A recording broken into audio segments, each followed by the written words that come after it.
I just woke up for a power nap feeling great. Let's do this! Hello, gentle ladies and gentlemen. My name is Ari, and before we get into the Failplay commentary that I'm giving here, I'd just like to say a massive thank you to everybody who supported the last video, the Borderlands 2 Quadcom with Burger Boy and Mintberry Crunch. Whether it was a view, whether it was a like, whether it was a comment, whether it was a subscription, whether it was a share, whether it was anything, a favorite, we have no real way of showing our gratitude to you guys, but you guys were so incredible with how you reacted to it, and no dislikes and full of likes and full of love and full of great comments. So thank you very much. A special thanks goes to Germa985, to MLC Stealth, and to L2309. The channels will be linked in the description, but thank you guys so much for promoting it. And there is no amount of sort of gratitude we can give you to really show how thankful we are. But hopefully that was just about enough, I'm hoping here. But now that we've got the hugs and kisses out of the way, let's go ahead and get into the Failplay commentary. So let's preface the story as to why this footage actually came about. Well, me and Zeus were in a server together, and I thought to myself, Ari, you play the same classes over and over again. You play the soldier, everybody's seen your gameplay footage that you've uploaded. You've played the medic, everyone knows you're MLG pro at that. Play something different. So I thought, let's go play Demoman. And let's not play any Demoman, let's play vanilla Demoman. That's right. I actually forced myself to play vanilla Demoman for two reasons. One, I have only 2 loadouts from Demoman, and 2, I don't know. I generally don't know why there was a second reason. I don't have a lock and load, and I really want a lock and load. As I said, I have 2 loadouts for Demoman. The first being the default loadout, and the second being the demoknight. And as you'll see in this video, I fail miserably at both. So let's go ahead and talk about the default Demoman. Now, with all the firepower that you have, you probably think you're relatively indestructible. Yeah, you're not. The biggest problem I found was those close range people. I mentioned this in my soldier video about the black box. You have great ranged explosive weaponry. You are great against those mobile sentries. You're great against those soldiers who are pinging you from the same distance you're trying to ping them.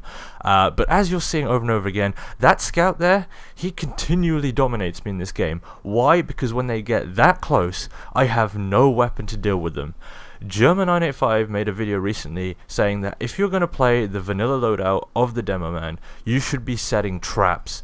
And God, I wish I had a brain cell and had listened to his advice. Because if you're looking at me right now, playing on King of the Hill Sawmill is actually great for a normal Demoman, because you can basically trap that entire point. You can trap the staircase opposite to where I'm looking, where the enemy comes out of. You can place so much stuff there to cause so much destruction, but nope. Not me. I decided as a brand new Demoman I was gonna go and tank everything. And as you can see, there is some form of a silver lining in this gameplay. I'm not completely terrible. That scout just got chopped directly in half. I don't know what he was doing there. But overall, I'd say I definitely should not be playing Demoman. I need to learn the basics of being a Demoman, which is basically being a support character, lying in wait, and knowing when to pick my fights. See, I finally decided to set traps there, but that's so obvious. That's basically more obvious than the obvious spy that will appear at some point in this gameplay commentary. Sorry, Failplay commentary. I received an Uber from Pepsi Max XL, who's one of our subscribers, so hey man, it was nice playing with you. You're a pro medic, more pro than me, and that's a compliment, so please take that on board. But yeah, I get sawed in half there, and that in essence is very common. You'll see it happen over and over again in this gameplay. I get sawed. I find it very comical, and Zeus and I were talking in Steam at the same time and just laughing, and the irony of getting taken out by that sentry just tops off a great gameplay. So I thought to myself, Ari, switch up your loadout. Okay, you've made enough of an embarrassment of yourself with that loadout. Go play the demoknight, because you know it's what you're doing right now. You're just running in head first. You're playing that offensive character. It's really no different to any of your gameplays that you've uploaded before, because you don't need a brain cell to think about what you're doing. Nope. Every demoknight needs a brain cell, and you need to know what you're doing when you do it. Basically, those classes that were kind of annoying at a distance, when you had the issue of the soldier, at the distance, that becomes more of an issue when you play Demoman, because you're no longer able to ping them from that massive range with your grenade launcher, with your stickies. As you see right now, you got to get in their face. I get nicely rocket launched into the air and then obliterated.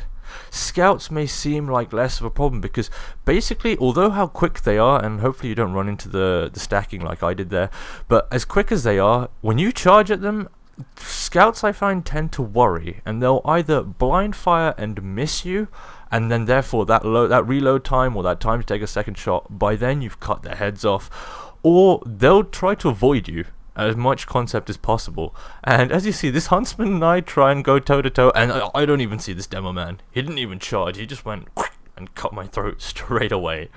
So what do I see as the Demoman strong points? Well, as I said, those classes before that were a bit of a pain for you, your scouts, your engineers to an extent, are a lot less effective against you because you're using those very powerful weapons. If you're at a distance charging in, it's a lot easier for them to miss you from the wide range and then to be vulnerable to your charge attack and your slash. Talking of the charge attack, it is something that needs to be mastered. I would not suggest anybody just blindly run into a Demoman match and expect to get insane amount of kills very quickly. Don't get yourself in that situation as well. Don't get yourself in 2-on-1 situations. It's not pretty. But learn to know when the charge is maximum, because you do maximum damage at that end of your charge. And the distance to me kept changing every time I used it, and it was very frustrating to me because I thought I was the end of my charge there, for example, and got a hit and got nothing. It took me another slice to get him, and it's just getting used to with anything. It's like getting used to the distance at which you shoot the grenade launcher as the Demoman. You got to know your limits, you got to know your ranges, so understand how the weapons work. I use the Persian Persuader right now. I don't have a half Zatoichi. I've heard that half Zatoichi is actually very good because it gives you like max health as soon as you kill somebody. So if you're very effective against it, you'll be very, very useful as a Demoman. The other objection of the charge, the other thing you can use the charge for, is getting yourself out of sticky situations. The clip that you just saw, I tried to get away. I got caught on the clipping. I got clipped, onto the side of the wood, which was very frustrating. But yeah, as I said, it's frustrating when that happens. But use it to get away as well. Don't think of it just as an offensive weapon, but think of it as a defensive weapon. And looking at this footage now, it's looking like it's going to be another grim episode. They've got this medic waving around. I think he's amputator trying to kill me. Take out that pyro extremely well. This seems to be that silver lining footage that I keep talking about. I don't know why this medic kind of didn't pull out the Blut Saga I think he was using to kill me. Definitely should have before. The Persian Persuader gives you health instead of ammo, which is great, which really helps you because you don't need ammo using this. Was going to take out that soldier, got kill stolen real badly here. Taking out this point, I guess, with this offensive class, you can really afford to just stick down on that point and not really worry about stuff, because people come close to you, you can just charge, and as soon as you charge and hit somebody, that charge runs out. So in essence, it's a really good system of dealing with close combat weaponry. You don't have to worry as much. Again, I'm kind of learning from my mistakes here. You don't get too close at that point. You don't get yourself into those situations where you get like bottlenecked into soldiers. Use that charge to run away. That's the surprising thing, is I actually managed to do it once. That window's not looking great at this moment in time. I'm contemplating using the stairs to the side. There is that soldier there. Nope, no sir, you are not going to get anything from me. Neither are you. I'm actually going on a pretty impressive streak there. Get shot, and I don't think I'm that bad of a Demoman anymore. I think I've actually nailed this perfectly. I don't think I could get any... as you were, gentlemen.